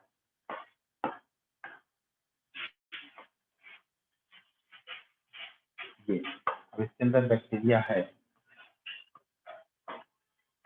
अब इसको हम बोलते हैं बेटा इन्फेक्शन थ्रेड, इसको हम बोलेंगे इन्फेक्शन थ्रेड, ठीक। इन्फेक्शन थ्रेड तो curling of hair, multiplication and colonisation of the bacteria, ठीक है। क्या होगा, इन्फेक्शन थ्रेड का फॉर्मेशन होगा, और ये जो इन्फेक्शन थ्रेड कहाँ होगा बेटा, ये कॉर्टेक्स की तरफ मूव करेगा, इसकी तरफ मूव करेगा, कॉर्टेक्स की तरफ मूव करेगा, और कॉर्टेक्स के अंदर जाने के बाद ये सेल डिवीजन को इंड्यूस करेगा, और वहां पर रूट के अंदर नोड्यूल का फॉर्मेशन शुरू कर देगा। सिंपल सी बात है। पहले स्टेप पे क्या हुआ कि जो रूट हेयर था, इस रूट हेयर के आसपास बैक्टीरिया का प्रेजेंस बढ़ गया। प्रेजेंस बढ़ने के बाद इस रूट हेयर के अंदर क्या हुआ, जिस तरीके से लूप बनना शुरू हुआ, ठीक है। तो उसके बाद कर्लिंग, जिसको हम बोलते हैं कर्लिंग ऑफ रूट हेयर, और फिर उसके बाद बैक्टीरिया यहाँ पर इकट्ठे हुए, फिर बैक्टीरिया इसके अंदर एंटर किया, तब जब एंटर कर चुका तब इस रूट हेयर को हम क्या बोल रहे थे बेटा, इन्फेक्शन थ्रेड कह रहे थे। Then this infection thread move towards cortex, cortex की तरफ ये मूव करेगा। जब कॉर्टेक्स की तरफ मूव करेगा और ये इंड्यूस करेगा, इसको इंड्यूस करेगा सेल डिवीजन को, जिसकी वजह से ढेर सारे आपके इस तरीके से नोड्यूल के फॉर्मेशन होने शुरू हो जाएंगे।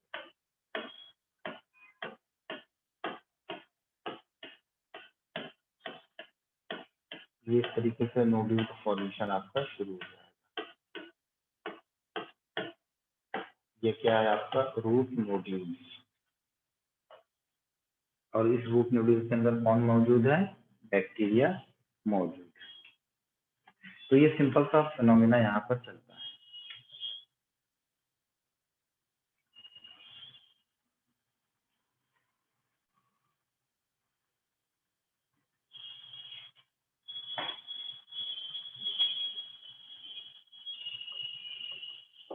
चलो लिख, यानी लिखोगे तो इसमें बना हुआ है आपका, यहाँ पर कर्लिंग ऑफ रूट हेयर हो रहा है।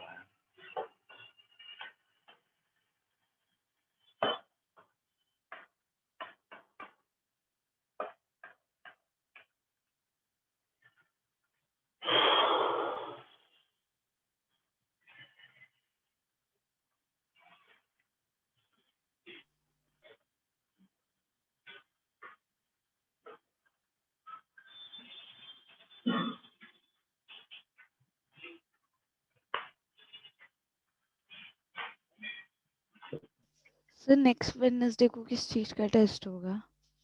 नेक्स्ट वेडनेसडे को आपको टेस्ट होगा एनिमल किंगडम का टेस्ट, सर वो तो हो कभी गया। पूरा कवर नहीं किया था। अच्छा, इस बार जो 40 क्वेश्चन हम देंगे, जितने फाइलम आपके हैं, हर फाइलम से हम जो भी क्वेश्चन उठाएंगे, 40 क्या 3-3 4 उठा लेंगे, तब हो जाएगा। हाँ, टफ पेपर है।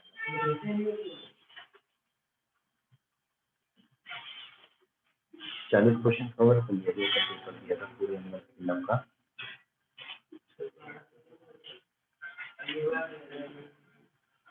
अभी आप बैठ जाइएगा बाहर, वहाँ क्लास खत्म हो जाएगी तो आप पूरे साल का एक शेड्यूल बना देना, कब कौन सा हम टेस्ट लेंगे आप प्लीज बता देना, लिख करके रिटर्न में दे देना। नहीं आप लिख करके दे देना तो मैं दे दूंगा, फिर उसी हिसाब से हम दूसरे टीचर को भी कह देंगे। अपने मित्र शेड्यूल कभी बना दीजिएगा, हम सारे टीचर्स को कह देंगे कि सर अब आप क्लास 11 के लिए ये जो है फॉलो करेंगे, ये प्रियांशु ने बनाया, सारे बच्चों को हित में रखते हुए, ठीक है, अच्छा रहेगा।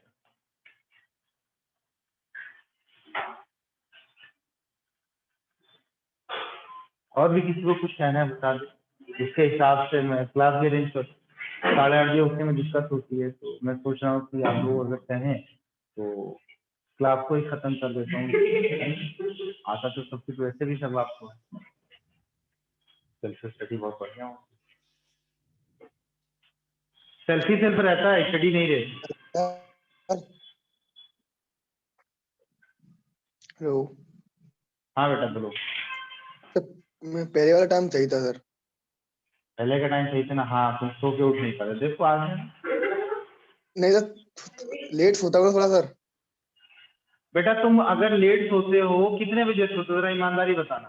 सर 4 बजे। बजे 4 क्यों बजे। ब्रो, 3 बजे सोते हो वजह से? जी सर। बेटा मैं भी डेली 3 बजे सोता हूँ, अब बोलो। अगर तुम्हें यकीन नहीं कि रात में कभी भी तुम मुझे कॉल करके देख सकते हो।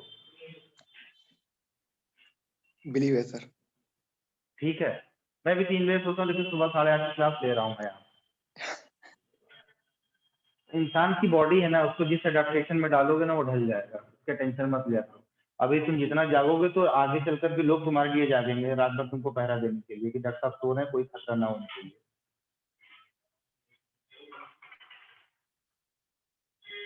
चलो बात करते हैं बेटा मैकेनिज्म ऑफ नाइट्रोजन फिक्सेशन की बात करते हैं।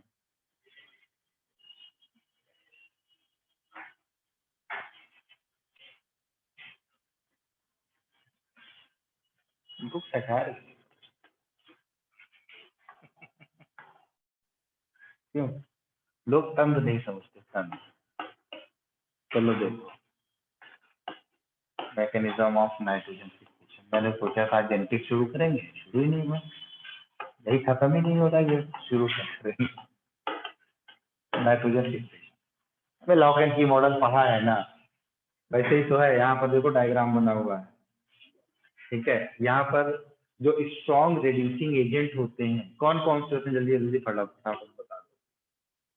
स्ट्रॉन्ग रिड्यूसिंग एजेंट कौन कौन से होते हैं नाइट्रोजन के लिए? हाँ बेटा,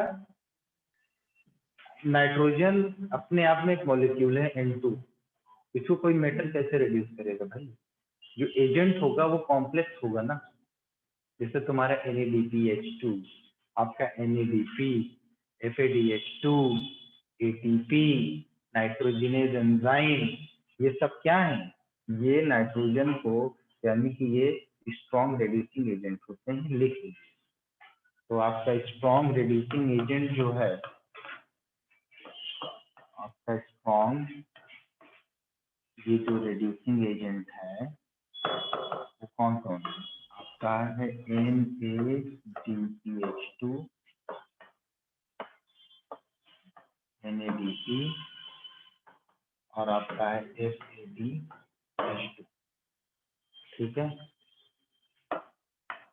आपका ATP हो गया और आपका हो गया नाइट्रोजनेज, हो गया बच्चा nitrogenase enzyme.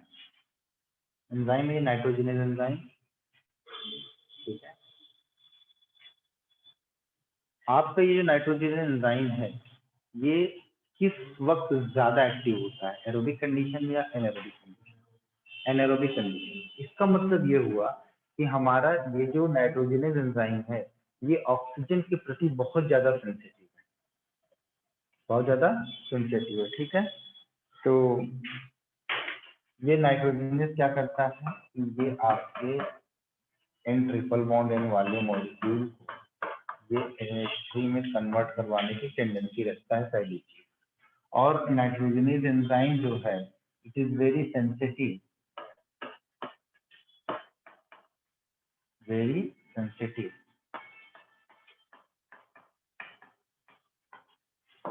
To oxygen, oxygen के प्रति ये बहुत ज्यादा सेंसिटिव होता है। इसका मतलब ये होगा कि मोस्टली एक्टिव कहाँ पर होगा बेटा? एनारोबिक कंडीशन, ठीक है। तो ये हम कह सकते हैं कि जो नोड्यूल्स है हमारा, जो आपका नोड्यूल्स है, नोड्यूल्स के अंदर अगर ऑक्सीजन जाएगा तो वो ऑक्सीजन क्या होगा, एक ऑक्सीजन जो है इसके रंजन की तरह काम करेगा। इसके लिए लेग हीमोग्लोबिन के लिए, क्योंकि लेग हीमोग्लोबिन में कौन सा एंजाइम है आपका, नाइट्रोजनेज ही तो होता है ना कि नहीं। पिंक कलर का जो है होता है, यहाँ पर आप देखिए कि नोड्यूल के अंदर ऑक्सीजन स्कैवेंजर का काम अच्छा लेग हीमोग्लोबिन करता है, लेग हीमोग्लोबिन ऑक्सीजन स्कैवेंजर का काम करता है, ठीक है। तो ये पॉइंट लिखिए, नाइट्रोजनेज की 2 यूनिट होती है। आपका ये जो नाइट्रोजनेज है, इस नाइट्रोजनेज की 2 यूनिट होती है। एक होता है आपका यूनिट 1 और एक होता है आपका यूनिट, 2 यूनिट होती है। पहली यूनिट में आपका मोलिब्डेनम और आयरन का क्या होता है बेटा, प्रोटीन होता है मिला हुआ, मोलिब्डेनम आयरन प्रोटीन होगा। और यूनिट 2 में क्या होगा, आयरन सल्फर कैटालिस। प्रोटीन। हाँ वही कैटालिस, आयरन सल्फर प्रोटीन होगा, आयरन सल्फर प्रोटीन जिसकी कैटालिस कहते हैं, ठीक।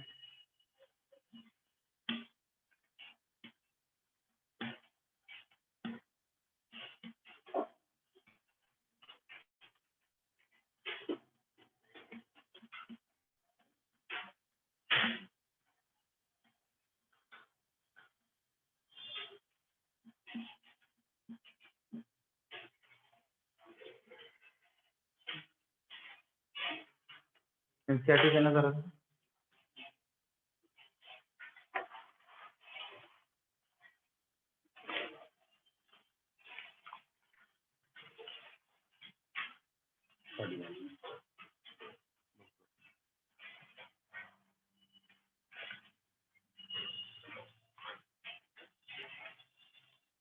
पेज नंबर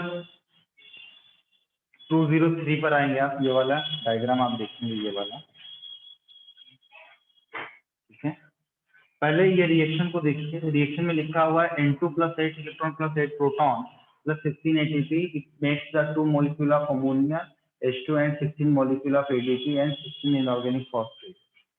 इसका मतलब ये हुआ कि एक अमोनिया बनाने के हमें कितने जो है एटीपी की रिक्वायरमेंट होगी, 8 एटीपी की रिक्वायरमेंट होगी। इस रिएक्शन से हमें ये पता चलता है, ठीक है। अब यहाँ पर देखिए, यहाँ पर क्या बना हुआ बेटा, ये आपका ये वाला जो हिस्सा है, ध्यान दीजिएगा, मैं बना नहीं रहा हूँ यहाँ पर, इसको यहीं पर लेकर के आता हूँ। तो अब देखिए यहाँ पे एंजाइम नाइट्रोजिनेज है, ठीक है। अब ये जो नाइट्रोजिनेज एंजाइम है, ये तो एंजाइम है, इसका सबस्ट्रेट कौन है जल्दी बताइए। इसका सबस्ट्रेट हमारा नाइट्रोजन, नाइट्रोजन इसके एक्टिव साइट के साथ जाकर के बाइंड किया, जैसे ही बाइंड किया वैसे ही जो है 2 हाइड्रोजन मॉलिक्यूल या 2 हाइड्रोजन इसके साथ और आकर के जुड़े। ये प्रोसेस हमारा क्या कहलाया, ये प्रोसेस हमारा कहलाया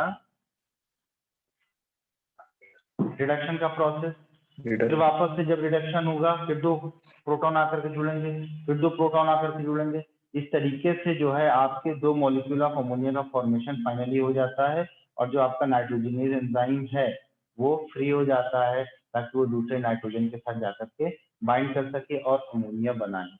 तो आप ये समझिए कि ये जो एंजाइम और सबस्ट्रेट का जो रिएक्शन होता है, ये रिएक्शन में जो एंजाइम है वो रिएक्शन को प्रोसीड करवाता है, रिएक्शन को फिनिश करवाता है, लेकिन रिएक्शन में अपने आप को इन्वॉल्व नहीं करता, मतलब कंज्यूम नहीं होता है।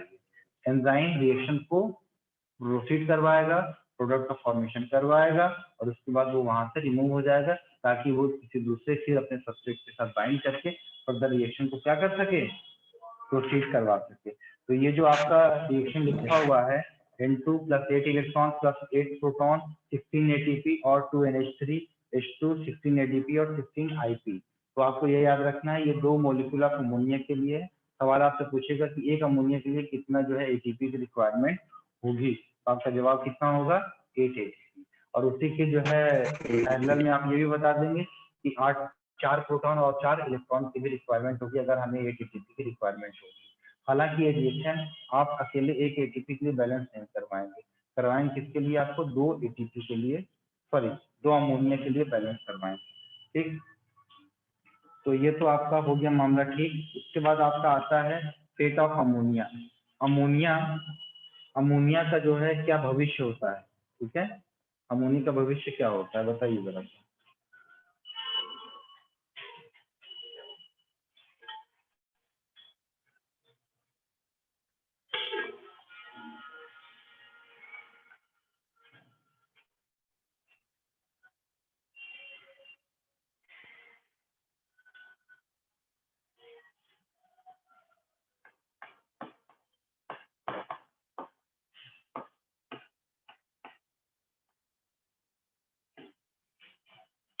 On the date of 9, 10 and 11 of March. मैं शायद नहीं रहूँगा, तुम लोग टेंशन मत लो, तुम्हारा सिलेबस खत्म हो चुका होगा। हमारा लोग का सिलेबस भी थोड़ा सा बचा होगा। 9, 10, 11 को कवर हम कर लेंगे इधर संडे में और फ्राइडे में। ठीक,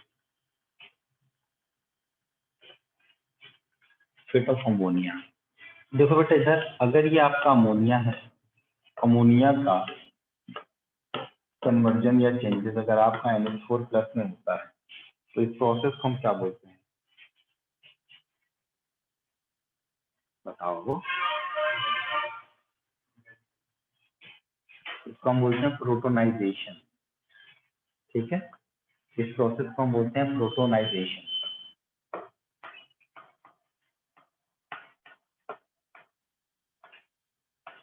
प्रोसेस को हम कहते हैं प्रोटोनाइजेशन। ठीक है, यस पहला इसमें है आपका रिडक्टिव एमिनेशन क्या होता है। ठीक है, रिडक्टिव एमिनेशन में मैंने आपकी एनसीईआरटी कह रही है कि इसमें अल्फा कीटोग्लूटारिक एसिड और ammonium ion plus NADPH glutamate dehydrogenase enzyme के प्रेजेंस में ये कन्वर्ट हो जाते हैं ग्लूटामेट वाटर और NADP में ये कन्वर्ट हो जाते हैं। ठीक है, ग्लूटामेट डिहाइड्रोजनेज एंजाइम के प्रेजेंस में इसको हम क्या बोलते हैं बेटा, रिडक्टिव एमिनेशन। तो भैया ऋतिक शुक्ला जी ये बताइएगा इस रिडक्टिव एमिनेशन का फायदा क्या होता है?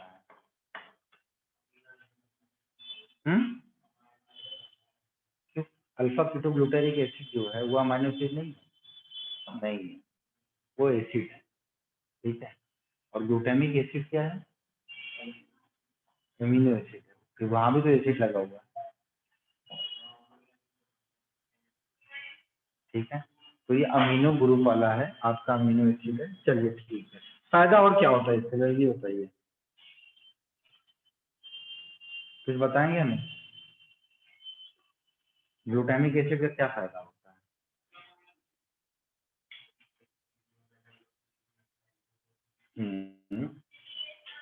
जोर से बोलो।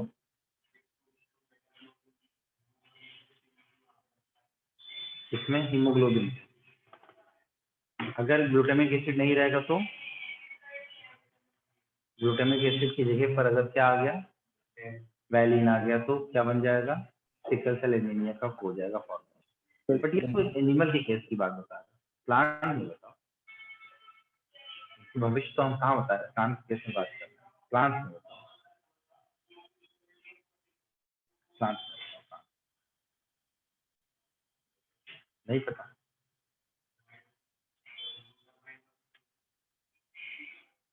भाई ग्लूटामिन क्या है, अमीनो एसिड है। इस ग्लूटामिन को जो हम रखते हैं वो किस टाइप का अमीनो एसिड है, कैरी बेसिक एसिड लगा हुआ है। ग्लूटामिन को एसिड लगा हुआ पहले glutamic acid, acidic amino acid हुआ ना। ब्लू आशा आंटी बताए थे कि नहीं, ग्लूटामिक एसिड, एस्पार्टिक एसिड और आंटी का मतलब एसिडिक।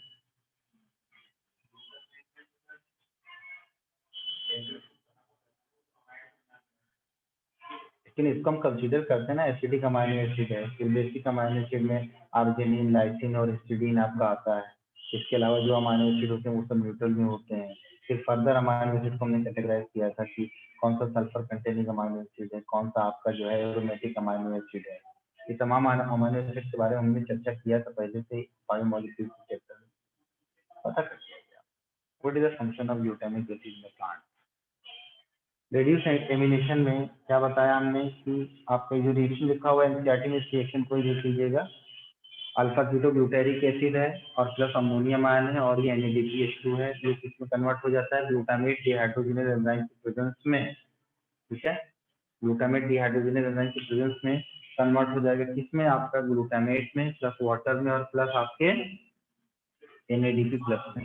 यहाँ प्लस नहीं लिखा हुआ है, हालांकि NADP प्लस होना चाहिए। आप अपनी बुक में इसको मेंशन कर लीजिएगा NADP प्लस। ठीक है, एक होता है आपका ट्रांस एमिनेशन। क्या है बेटा, ट्रांस एमिनेशन। तो इसमें लिखिएगा एक पॉइंट कि transfer of amino group, transfer of amino group from an amino acid to the keto group, from an amino acid to the keto group. कल जो क्वेश्चन भेजा था बाद में समझ में आ गया था, कोई क्वेश्चन भेजा था ना मैंने करने के लिए।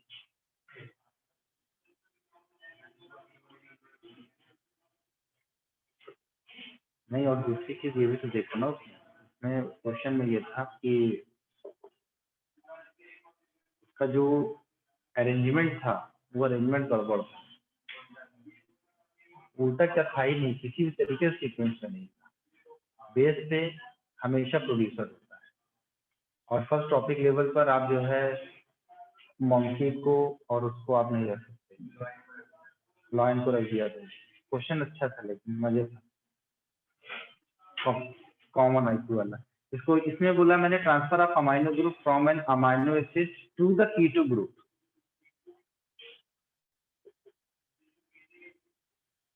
to the keto group of a keto acid, of a keto acid।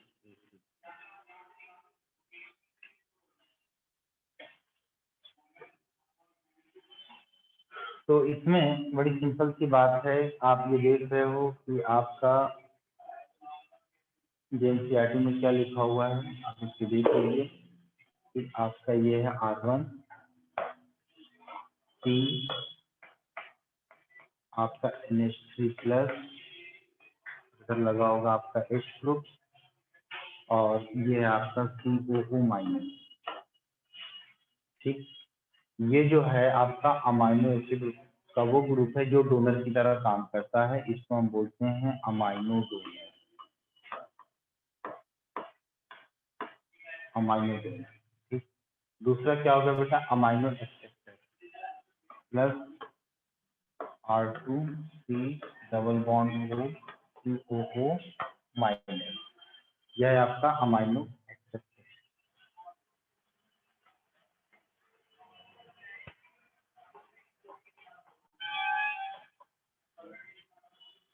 बनेगा क्या, इससे बनेगा क्या, इससे बनेगा आपका जस्ट ट्रांसफर हो रहा है, ठीक है, आपका हो जाएगा R1C double bond O COO minus plus आपका R2CH NH3 प्लस और COO माइनस। ठीक, ये हो जाएगा।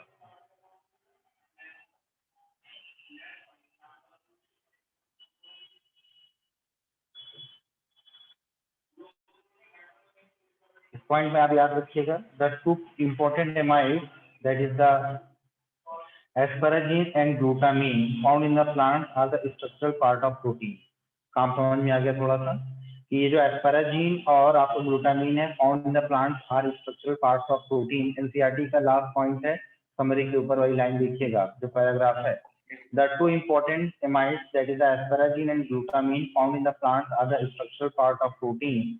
they are formed from two amino acids, namely aspartic acid and glutamic acid respectively, by addition of the another amino group to each.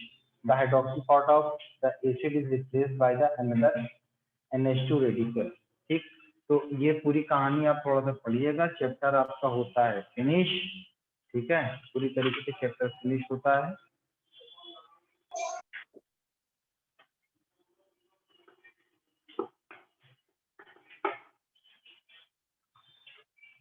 और अगला topic हमारा क्या चलेगा भाई, जेनेटिक्स में पढ़ाएंगे आपको, है ना, क्या पढ़ाएंगे, जेनेटिक्स। और इससे क्वेश्चन जो बच रहे हैं हमारे डीपीडी वाले क्वेश्चन, ऑस्मोटिक प्रेशर वाले क्वेश्चन, टर्गल प्रेशर वाले क्वेश्चन, इस सारे क्वेश्चन जो हमने आपको प्रॉमिस किया था वो भी हम आपसे करवाएंगे। ठीक है, थैंक यू।